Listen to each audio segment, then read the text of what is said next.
Pizza Tower is a imaginative and very well done platformer that joins the heights of games like Celeste, Ori, and N++ as a fantastic indie game, and one that's going to test your platforming and not so much pizza making ability.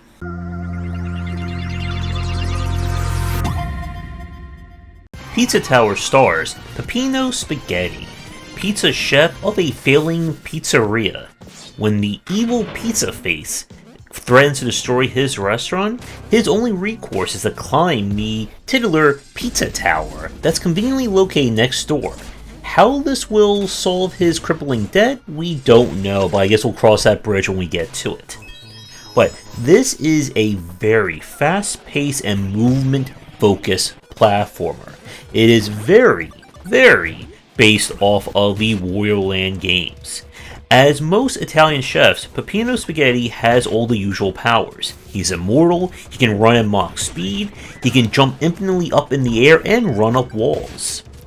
The major aspect of this game is getting momentum needed to go into kind of Mach speed, as you're seeing me attempting to do right here.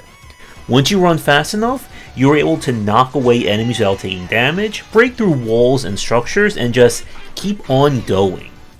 The game itself is built on each stage being its own unique element, despite having the same basic structure. You're going to have to hunt down 5 ingredients, 3 secrets, 1 treasure, and make it out before time runs out. Although, if you are really good at the game, you can keep lapping for additional score. The major aspect of this game is certainly built on its mastery. As I said a second ago, every stage has its own unique twist to it, and that is actually really well done. And I haven't seen an indie platformer go to this extent of unique level design, other than of course going to a Mario and kind of the heights of Nintendo.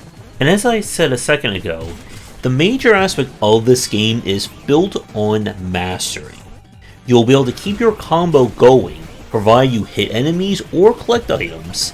And the entire game is heavily designed around kind of the speedrunner tech of aiming for that one perfect line through. And it will take you a lot of work to do that. At the end of each kind of tower section, you'll also face off against a boss.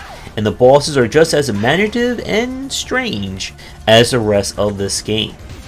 And you'll be graded on all your endeavors, rating from D to the mythical P for perfect, or pizza rating.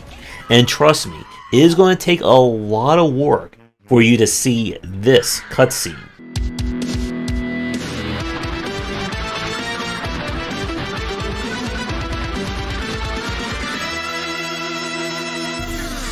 Pizza Tower is one of those games that expects and rewards mastery by the player. But I do wish it would do a little bit better job of steering a player through that. And that's going to take me to, I think, some of the few nitpicks I have with the game. But first, we're going to take a quick break. If you're interested in my thoughts on design, then be sure to check out my game design books. For entry-level students, we have 20 Essential Games to Study, and then the Game Design Deep Dive series that takes an extensive look at different genres, with more coming soon. With Pizza Tower here, this is a game that if you are just trying to play it casually or just to see the end, it is a hard game. I will put this on the challenging side. If you're trying to go for P ranking everything or even just S ranking, this game is going to put you through your paces. And one of the issues I have with it is that I wish that there was a little bit more done to kind of guide the player to those extreme challenges. The tutorial at the start of the game is serviceable. It teaches you the basic movement tech and some of the essential features such as the super jump and so on. But what it doesn't quite do is really lay out some of the advanced options or some of the additional things that you're going to need to do or need to learn if you want to stand a chance at this game. For starters, it doesn't even go into any detail about how taunting works, and how it not only provides an iframe, but can be charged to essentially give you a screen clearing super taunt.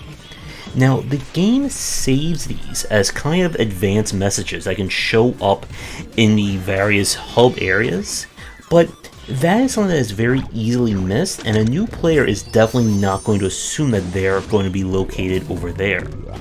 And some of the stuff is not something that you would just discover on your own. So just by pressing down and jump in the air, you will cancel your dash jump and do a ground pound that will allow you to continue that momentum forward. And I do wish there was, again, like maybe one more tutorial or an advanced tutorial that a player could do. Other than that, in all honesty, there really isn't anything else I would say is an issue with this game.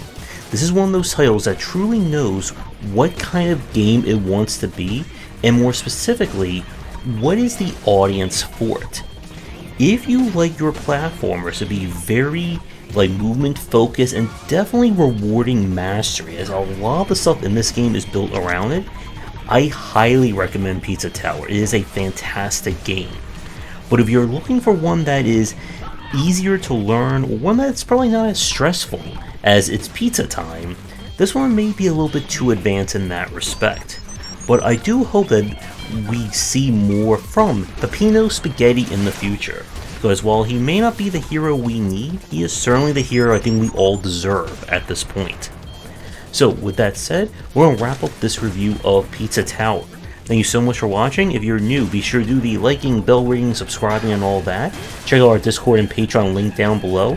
And let me tackle your game for a future review and stream. It does not have to be pizza related. Please reach out. Be sure to check out our Discord and Patreon link down below. And with all that said, come back for daily discussions on game design here and on game wisdom, where we examine the art and science of games.